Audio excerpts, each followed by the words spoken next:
श्री गणेशाय नमो नमः। सरस्वती नमस्तुभ्यं वरदे कामरूपिणी विद्यारंभम करिष्यामि सिद्धिर्भवतु मे सदा। शिव शक्ति को कोटि कोटि प्रणाम। मेरे श्रोतागण, मैं आपको आज केंद्र या त्रिकोण में राहु के प्रभाव के बारे में जानकारी दूंगी और ऐसे 3 भाव के बारे में जानकारी दूंगी जहां राहु बैठ के आपके जीवन में लग्जरी देता है, आपको आपके रास्ते से कांटे को हटाता है। वो 3 भाव कौन से हैं जिसमें राहु आपके सब परेशानियों को दूर करता है। अकेला राहु तीसरे में बैठा हो, छठवें में बैठा हो और 11वें में बैठा हो, ये राहु आपके जीवन को, इस भाव में राहु अत्यधिक बलवान हो जाता है और आपके रास्ते के कांटे को वो हटाता है। और जातक के जीवन में एक दास के तरह राहु काम करता है, झाड़ू लेकर आपके रास्ते कांटे को निकालता है। 3 नंबर की राशि यहाँ पे हो, 2 नंबर की राशि या 6 नंबर की राशि, 11 नंबर या 10 नंबर की राशि में, यहाँ 3 भाव में यदि राहु बैठा है तो जातक के रास्ते से कांटे को राहु निकालता है। राहु लग्जरी, कभी कभी आप देखिए किसी के जीवन में राहु का इतना प्रभाव कैसे होता है, तो आप इन तीनों भाव में राहु होगा तो अच्छा परिणाम देगा। केंद्र और त्रिकोण में बैठा राहु यदि किसी योग के साथ योग बना रहा हो, जैसे बुद्धादित्य योग हो गया, उसके साथ राहु बैठ गया, या अच्छे ग्रहों के साथ राहु बैठ के केंद्र या त्रिकोण में बैठा हो, तो थोड़ा बहुत षड्यंत्र और उत्पात तो मचाता है, लेकिन राहु यहाँ पे आपको ऊंची बुलंदियों पे पहुँचाता है।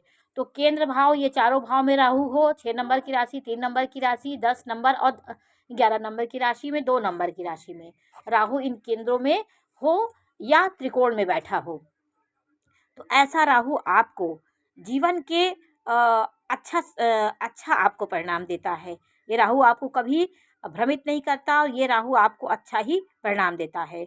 बुध राहु, बुध शुक्र और राहु गुरु, ये सब बैठ करके एक दूसरे से बैठ करके ये षष्ठाष्टक योग ना बनाएं। तो यहाँ पे बुध राहु के साथ बैठ के एक दूसरे से 6वां 8वां का संबंध ना हो, तो ये ग्रह मुख्य ग्रह के साथ यदि राहु बैठा है, जैसे नवमेश के साथ राहु बैठ गया, आपकी योग कारक ग्रह के साथ राहु बैठ के केंद्र या त्रिकोण में बैठा हो योग कारक ग्रह में, तो राहु आपको यहाँ पे अच्छा संकेत देता है। जब राहु की दशा अंतर दशा आएगी तो यहाँ पे राहु जो केंद्र त्रिकोण में बैठा है और शुभ ग्रहों के साथ बैठा है या अच्छे ग्रहों के साथ बैठा, अच्छे भाव के साथ बैठा है, यहाँ पे राहु आपको भाग्यशाली बनाता है। उसकी दशा अंतर दशा में आपको अच्छा परिणाम मिलता है। शनि की महादशा में, राहु की अंतर दशा में स्वच्छंद आप हो जाते हैं, वहाँ पे आपको यहाँ पे राहु स्वच्छंद हो जाता है, क्योंकि राहु और शनि का जब एक दूसरे का योग होता है तो वहाँ राहु स्वच्छंद हो जाता है, वहाँ पे राहु अपनी मनमानी करने लगता है, तो वहाँ पे इसकी अंतर्दशा आचरण अच्छा नहीं होता है। तो शनि और राहु का योग अच्छा नहीं माना जाता है, कुछ शापित दोष हो जाता है। शुक्र के साथ भृगु चांडाल दोष बनाता है, गुरु के साथ चांडाल दोष बना लेता है, मंगल के साथ अंगारक दोष बनाता है, और बुध के साथ बैठा राहु 6, 8, 12 में बैठा हो, अशुभ भाव में बैठा हो, तो ये आपको जड़त्व तो बुद्धि बना देता है आपकी। यहाँ पे आपके राहु का अशुभ परिणाम मिलता है। तो 5 नंबर की राशि, 1 नंबर की राशि, 8 नंबर की राशि में यहाँ शनि और बुध का यदि योग हो जाए तो वो अशुभ परिणाम देता है। आपके जीवन में परेशानियों का सामना करना, हर काम करने से पहले आपकी समस्याओं का सामना करना पड़ता है आपको। ये राहु के भाव के बारे में मैंने जानकारी दी। राहु 5 नंबर में हो, 9 में हो, तो कारक में इतना ये कारक भाव हैं, यदि कारक भाव के साथ हो तो यह अपने जीवन में आपको अच्छा परिणाम देते हैं। आपके जीवन में 3, 6 में हो राहु, 3 नंबर की राशि, 11 नंबर की राशि में, 6 नंबर की राशि केंद्र या त्रिकोण में बैठे हों, तो यह राहु आपको राजा से आपको राजा बना सकता है। ये राहु आपको दिनों दूनी रात चौगुनी बना उन्नति देता है। राहु के भी कुछ ऐसे भाव होते हैं। राहु 1 नंबर की राशि, 1 नंबर की लग्न, 4 नंबर की लग्न, 7 नंबर की लग्न, 10 नंबर के में हो, तो जातक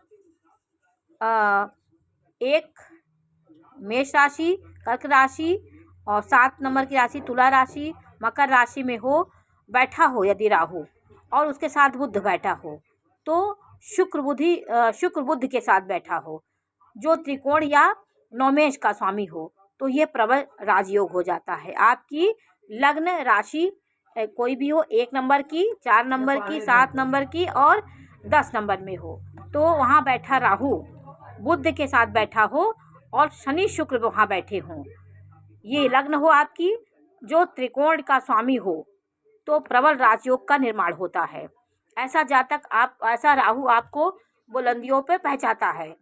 तो राहु पंचम में, नवम में लग्न में बैठा हो, तो राहु की यह युति बुध शुक्र और बुध गुरु शुक्र की यह युति आपको त्रिकोण के स्वामी का फल देती है। ये राजयोग कारक हो जाता है। यहाँ पे गुरु राजयोग कारक हो जाता है और आपको यहाँ पे त्रिकोण का फल देता है। ये राजयोग कारक यहाँ पे राहु हो जाता है, आपको फर्श से अर्श तक पहुँचाने का काम करता है। पंचम में, नवम में और लग्न में यदि राहु बैठा हो और ये केंद्र त्रिकोण का स्वामी हो, केंद्र में त्रिकोण का स्वामी हो, तो ये राहु आपको त्रिकोण का स्वामी हो, तो जातक के आपके जीवन में जातक उन्नति के शिखर पे आपको ये राहु पहुंचाता है। त्रिकोण का स्वामी होकर के बैठा हो लग्न में, पंचम में और नवम में, ये आपके केंद्र का स्वामी होकर बैठा हो, तो आपको ये राजयोग कारक होता है। आपका राहु अचानक आपको आकस्मिक धन लाभ देता है। राहु योग कारक ग्रहों के साथ हो, नवमेश के साथ हो, पंचमेश के साथ हो, अच्छी स्थिति में हो, तो कभी कभी राहु आपको अच्छा परिणाम देता है। द्वितीय भाव में राहु 11 नंबर की राशि में बैठा हो या 9वें भाव में बैठा हो, तो जहाँ बैठता है उस स्वामी को वो बलवान करता है। जैसे यहाँ बलवान राशि में बैठा हो 2 नंबर की राशि में, तो इस भाव को बलवान करेगा। 9 में बैठा हो तो 9 भाव को बलवान करेगा। ये सब राहु के बलवान स्थिति के बारे में ये जानकारी मैंने दी आपको कि राहु हर समय अच्छा ही खराब ही नहीं देता है। ग्रहों स्थितियों के कुंडली का विश्लेषण करके ही जानकारी होगी कि आपका राहु कैसा है। तो आज मैंने आपको राहु के केंद्र त्रिकोण में बैठने के बारे में जानकारी दी। राहु किस भाव में बैठ के आपको आपके रास्ते का कांटा निकालता है, ऐसे कौन से भाव हैं, इस बारे में जानकारी दी। जानकारी कैसी लगी हमें अवश्य बताइए। चैनल लाइक करिए, सब्सक्राइब करिए। मैं इसी प्रकार की जानकारी देती रहूँगी। नमस्कार।